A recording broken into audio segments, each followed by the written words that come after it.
मित्रों આપણે યોગશીલ પોલિમરાઇઝેશન કોને કહેવાય, યોગશીલ પોલિમરાઇઝેશન ક્યારે થાય, મોનોમર કેવા હોય એની આપણે ચર્ચા કરવાની હતી। તો ટાઇટલ આપીએ પહેલા આપણે કે યોગશીલ પોલિમરાઇઝેશન કોને કહેવાય। તો પહેલા તો ખબર પડવી જોઈએ કે યોગશીલ પ્રક્રિયા કોને કહેવાય। तो ધોરણ 11 માં યોગશીલ પ્રક્રિયા વિશે તમે અભ્યાસ કરેલો છે ને એમાં આવેલું છે કે યોગશીલ પ્રક્રિયા કોને કહેવાય તો કે સ્વાભાવિક વસ્તુ છે અસંતૃપ્તમાંથી સંતૃપ્તમાં રૂપાંતરણ થવું, એટલે કે દ્વિબંધ કે ત્રિબંધ ધરાવતા સંયોજનો એ પાયબંધ તૂટી તેમાં કોઈ અણુ કે પરમાણુ ઉમેરવાની પ્રક્રિયા એ યોગશીલ પ્રક્રિયા કહેવાય। અને યોગશીલ પ્રક્રિયાને અનુરૂપ થઈને જે પોલિમર બને એને યોગશીલ પોલિમરાઇઝેશન કહેવાય। તો एक ज प्रकारना अथवा तो जुदा जुदा प्रकारना असंतृप्त मोनोमर एक बीजा साथे योगशील प्रक्रिया थी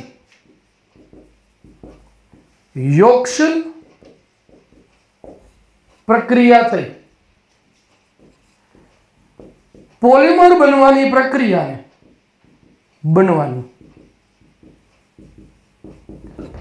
ने योगशील पॉलीमराइजेशन कहेवाय। एक ज प्रकारना मोनोमर समान होई शके अने जुदा जुदा प्रकारना पण मोनोमर पण जे होय ते समान होय के जुदा जुदा होय। शरत एक छे, शुं शरत छे तो के असंतृप्त मोनोमर होवा જોઈએ। આપણને ખ્યાલ છે કે યોગશીલ પ્રક્રિયા હંમેશા સંતૃપ્ત સંયોજનો જ આપે છે, માટે અસંતૃપ્ત મોનોમર એકબીજા સાથે પ્રક્રિયા કરી કઈ પ્રક્રિયા કરશે તો કે યોગશીલ પ્રક્રિયા કરી પોલિમર બનવાની જે પ્રક્રિયા છે એ યોગશીલ પોલિમરાઇઝેશન કહેવાય। આ યોગશીલ પ્રક્રિયા દરમિયાન મુક્ત મૂલક અથવા તો આયનીય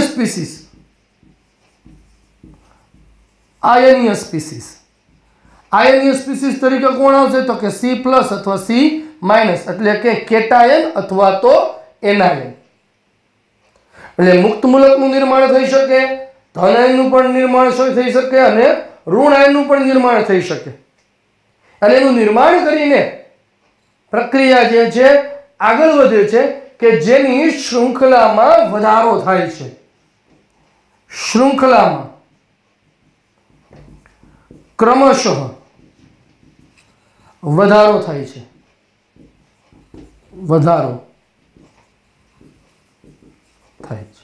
आ जे श्रृंखलामां વધારો થાય એ કાં તો મુક્ત મૂલક ક્રિયાવિધિને અનુસરતો હોય, કાં તો કેટાયન ક્રિયાવિધિને અનુસરે અથવા તો એનાયન ક્રિયાવિધિને અનુસરે।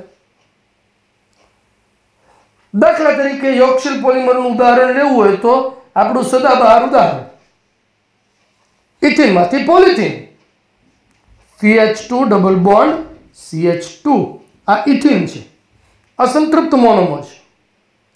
इथिन मांथी पोलिथीन CH2 पोलिथीन।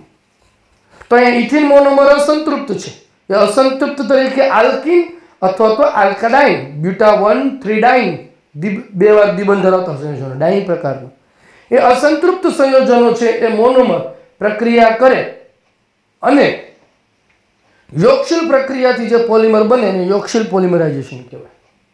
અને યોગશીલ પોલિમરમાં શૃંખલામાં ક્રમશઃ વધારો એ કાં તો મુક્ત મૂલકને અનુસરે અથવા તો એનાયન કે કેટાયનને અનુસરશે। તો તેને આધારે આપણે ક્રિયાવિધિ સમજવાની આવશે। આપણે એનસીઈઆરટી ના સિલેબસમાં મુક્ત મૂલક ક્રિયાવિધિ સમજાવો એવો પ્રશ્ન પૂછાય, अथवा तो एवो प्रश्न पण पूछाय कि योगशील पोलिमराइजेशन नी क्रियाविधि समझाओ। तो आपणे बात करवानी छे अहींया मुक्त मूलक क्रियाविधि समझाओ ए प्रश्ननी आपणे चर्चा करवानी। चलो तो ध्यान आपीए आपणे के मुक्त मूलक क्रियाविधि ने अनुसरी પોલિમરાઇઝેશનની પ્રક્રિયા કેવી રીતે થાય છે? મુક્તમૂલક યોગશીલ પોલિમરાઇઝેશન.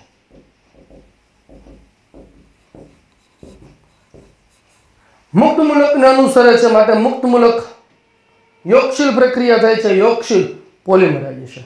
એટલે અહીંયા મુક્તમૂલકનું નિર્માણ થવું જરૂરી છે મિત્રો. તો મુક્તમૂલકનું નિર્માણ કોણ કરી શકે?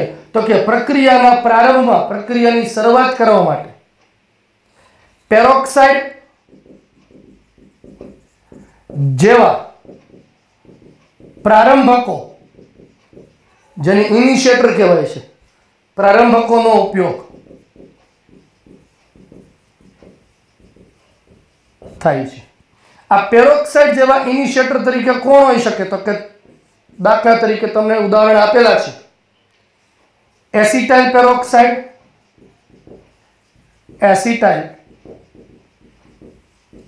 Peroxide, benzoyl peroxide, benzoyl peroxide કે ટર્સરી બ્યુટાઇલ, તૃતીયક બ્યુટાઇલ પેરોક્સાઇડ હોઈ શકે છે. એસિટાઇલ પેરોક્સાઇડ, તેનું એક્ઝામ્પલ આપણને આવડવું જોઈએ. CH3 C double bond O, આ એસિટાઇલ સમૂહ છે. આ બંને એસિટાઇલ સમૂહ પેરોક્સાઇડ થી જોડાયેલા હોય તો એસિટાઇલ પેરોક્સાઇડ થી.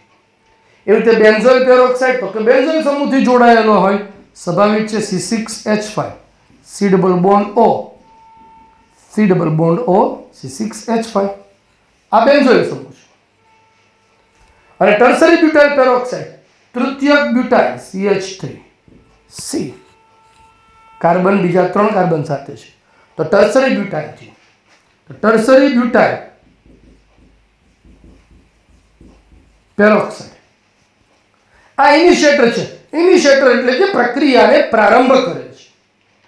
પ્રક્રિયા આખા 3 તબક્કામાં વિભાજિત થયેલી છે. 3 તબક્કામાં પ્રક્રિયા થાય છે. પ્રક્રિયા પ્રારંભન તબક્કો એટલે કે પહેલો તબક્કો, બીજો તબક્કો શૃંખલા સંચરણ તબક્કો, અને ત્રીજો તબક્કો એ શૃંખલા સમાપન તબક્કો. આ 3 પ્રકારમાં, 3 ભાગમાં એ આખી ક્રિયાવિધિને આપણે વિભાજિત કરી શકીએ છીએ. તો હવે આપણે સમજીએ, અત્યારે આપણે શું સમજ્યા કે પ્રક્રિયાની શરૂઆત કોણ કરશે? તો કે શરૂઆત કરવા માટે મુક્તમૂલકની જરૂર પડશે. અને આ મુક્તમૂલક કરનાર પ્રારંભક એ આપણા કોણ હોઈ શકે છે? તો કે peroxide, acetyl peroxide, benzyl peroxide કે પછી ટર્સરી બ્યુટાઇલ, તૃતીયક બ્યુટાઇલ પેરોક્સાઇડ હોઈ શકે છે. તો શરૂઆત કરીએ છીએ આપણે એના 3 અગત્યના તબક્કાઓની આપણે ચર્ચા કરીએ છીએ. તો પ્રથમ તબક્કો જે છે એ પ્રથમ તબક્કાની આપણે વાત કરીએ. પ્રથમ તબક્કો કયો આવશે? તો કે શૃંખલા પ્રારંભ તબક્કો. શૃંખલા પ્રારંભ તબક્કો. પ્રથમ તબક્કો, પ્રક્રિયાની શરૂઆત થશે. પ્રક્રિયાની શરૂઆત થવા માટે અહીંયા ઉદાહરણ આપણે લઈએ છીએ ઇથિનમાંથી પોલિથીન બનવાનો તબક્કો. અને પરીક્ષામાં પ્રશ્ન એમ પણ પૂછાય, ઇથિનમાંથી પોલિથીન બનવાની ક્રિયાવિધિ સમજાવો, આવો પણ પ્રશ્ન આવે. તો અહીંયા ઇથિન મોનોમર સાથે પ્રક્રિયા કરવા માટે મુક્ત મૂલકનું નિર્માણ કરવા બેન્ઝોઇલ પેરોક્સાઇડ, બેન્ઝોઇલ પેરોક્સાઇડ જેવા પ્રારંભકો ઊંચા તાપમાને વિઘટન પામી ફિનાઇલ મુક્ત મૂલકનું, ફિનાઇલ મુક્ત મૂલકનું નિર્માણ કરે છે. Benzoyl peroxide C6H5 C double bond O,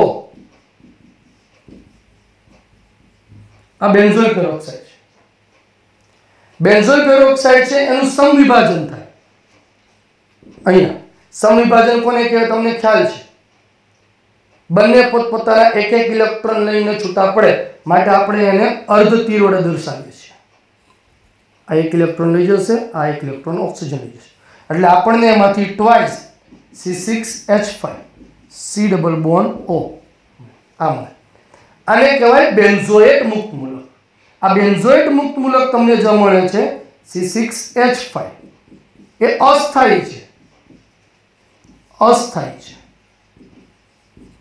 એટલે ફરી પાછું જે છે એ ફરી પાછું અહીંયા C6H5 અને carbonyl C double bond O વચ્ચે સમવિભાજન થાય એટલે અહીંયા ફિનાઇલ ઉપર એક મુક્ત મૂલક આવશે એક કાર્બોનિલ ઉપર આવશે એટલે આપણને C6H5 આ ફિનાઇલ મુક્ત મૂલક અને અહીંયા જે કાર્બન ઉપર અહીંયા આ રીતે એક કાર્બન ઉપર મુક્ત મૂલક આવે છે એક ઓક્સિજન પર છે બંને પોતપોતાનો એક ઇલેક્ટ્રોન અહીંયા આપી અને દ્વિબંધ જે છે એ દ્વિબંધની રચના કરે છે અને આપણને CO2 કાર્બન ડાયોક્સાઇડ વાયુ પ્રાપ્ત થાય છે તો પ્રક્રિયાની શરૂઆતમાં આ ફિનાઇલ મુક્ત મૂલક જે નિર્માણ થયો એ ફિનાઇલ મુક્ત મૂલક હવે ઇથિન મોનોમર સાથે પ્રક્રિયા કરશે CH2 double bond CH2 ethene monomer સાથે પ્રક્રિયા કરે એટલે ઇથિનનું પણ સમવિભાજન થાય C6H5 મુક્ત મૂલક આ ઇલેક્ટ્રોન આની પર આવશે આ ઇલેક્ટ્રોન આની પર આવશે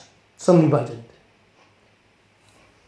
ફિનાઇલ મુક્ત મૂલક એ ઇથિન મોનોમર સાથે પ્રક્રિયા કરી નવો અને મોટા કદનો મુક્ત મૂલકનું નિર્માણ કરે છે કેવી રીતે નિર્માણ થાય છે અહીંયા ઇથિનમાં સમવિભાજન થાય બંને એક ઉપર એક ઇલેક્ટ્રોન આવશે આ C6H5 કાર્બન સાથે જોડાય એટલે આગળમાં જે મુક્ત મૂલક હતો ફિનાઇલ તેના કરતા નવો અને મોટા કદનો C6H5CH2 મુક્ત મૂલકનું નિર્માણ થયું તો મિત્રો આ શૃંખલા પ્રારંભન તબક્કો થયો હવે અહીંયા મુક્ત મૂલકની શૃંખલા બનવાની શરૂઆત થઈ ગઈ છે હવે જે છે હવે પ્રક્રિયામાં બીજા તબક્કા પર આપણે આગળ વધશું તો બીજા તબક્કા ઉપર આપણે આગળ વધીએ છીએ બીજો તબક્કો આપણો હતો ત્યાર પછીનો પહેલા તબક્કામાં આપણે શું જોયું તો કે પહેલા તબક્કામાં આપણે શૃંખલાની પ્રારંભન કર્યું શૃંખલાની શરૂઆત કરી મુક્ત મૂલક ફિનાઇલ મુક્ત મૂલક મળે છે ઇથિન મોનોમર સાથે પ્રક્રિયા કરે છે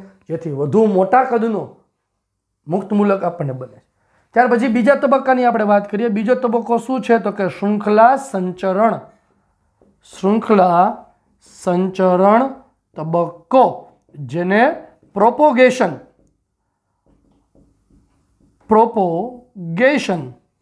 તરીકે ઓળખવામાં આવે છે શૃંખલા સંચરણ એટલે કે વિકાસ થવું આગળ વધવું તો બીજા તબક્કામાં શું થશે તો કે પ્રથમ તબક્કામાં ઉત્પન્ન થયેલા મુક્ત મૂલક સાથે ક્રમશઃ મોનોમરનો અણુ જોડાઈને વિશાળ કદનો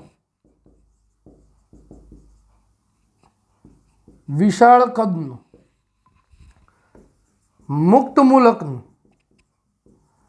લાંબી શૃંખલા તૈયાર કરે છે પ્રથમ તબક્કામાં ઉત્પન્ન થયેલો મુક્ત મૂલક આગળના તબક્કામાં ઉત્પન્ન થયેલો મુક્ત મૂલક C6H5 CH2 CH2 છે આ જે મુક્ત મૂલક ઉત્પન્ન થયો એ મોનોમરના બીજા અણુ સાથે પ્રક્રિયા કરશે એટલે ફરી પાછું આના કરતાં મોટા કદનો મુક્ત મૂલક મળશે કેવી રીતે જોડાશે તો સ્વાભાવિક વસ્તુ છે સમવિભાજન થશે ઇલેક્ટ્રોન આવશે આ CH2 આની સાથે જોડાય એટલે આના કરતાં હજી મોટા કદનો C6H5 CH2 CH2 CH2 CH2 ફરી પાછો મુક્ત મૂલકનો અણુ જોડાય CH2 CH2 એટલે ક્રમશઃ આપણને શૃંખલામાં વધારો થતો જોવા મળે છે CH2 CH2 તો આવા n અણુઓ મોનોમરના જોડાતા જાય અને વિશાળ કદની લાંબી શૃંખલા જે છે એ લાંબી શૃંખલા તૈયાર થાય છે તો આને શૃંખલા સંચરણ શૃંખલા વૃદ્ધિ થઈ અહીંયા ક્રમશઃ વૃદ્ધિ થાય છે તો એ શૃંખલા સંચરણ તબક્કો કીધો હવે અને છેલ્લા તબક્કાની હવે આપણે વાત કરીએ. છેલ્લો તબક્કો એ ટર્મિનેશન, શૃંખલા સમાપન તબક્કો. ટર્મિનેશન, શૃંખલા સમાપન તબક્કો કહેવાય છે. આપણે અહીંયા વચ્ચેથી ભૂસી નાખીએ, એને કહેવાય આળફ. શૃંખલા સંચરણ તબક્કો અથવા શૃંખલા સમાપન તબક્કો, જેને ટર્મિનેશન કહેવામાં આવે. આગળના તબક્કામાં જે ઉત્પન્ન થયેલી શૃંખલા છે, લાંબી વિશાળ મુક્ત મૂલકોની શૃંખલાઓ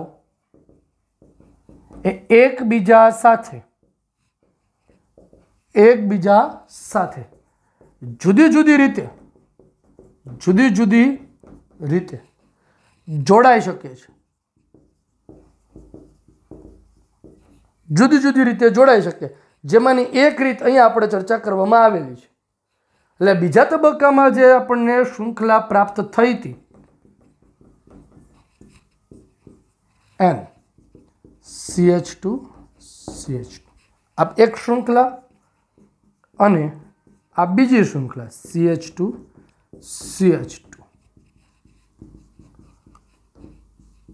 આ શૃંખલા, બીજી શૃંખલા, આ બંને શૃંખલા એકબીજા સાથે મુક્ત મૂલકથી જોડાય અને આપણી પ્રક્રિયા જે છે એ પ્રક્રિયાની પૂર્ણાહુતિ, શૃંખલા સમાપન કીધેલી છે. પ્રક્રિયાની પૂર્ણાહુતિ અહીંયા થાય છે. CH2 N C6H5. તો 3 તબક્કા મિત્રો, મુક્ત મૂલક પોલિમરાઇઝેશન અથવા તો યોગશીલ પોલિમરાઇઝેશનની ક્રિયાવિધિ એ મુક્ત મૂલક ક્રિયાવિધિને અનુસરે ત્યારે મુખ્ય અગત્યના 3 તબક્કા. પહેલો તબક્કો કયો આવશે? તો કે પહેલો તબક્કો આવશે એ શૃંખલા પ્રારંભન તબક્કો, પ્રક્રિયાની શરૂઆત થઈ.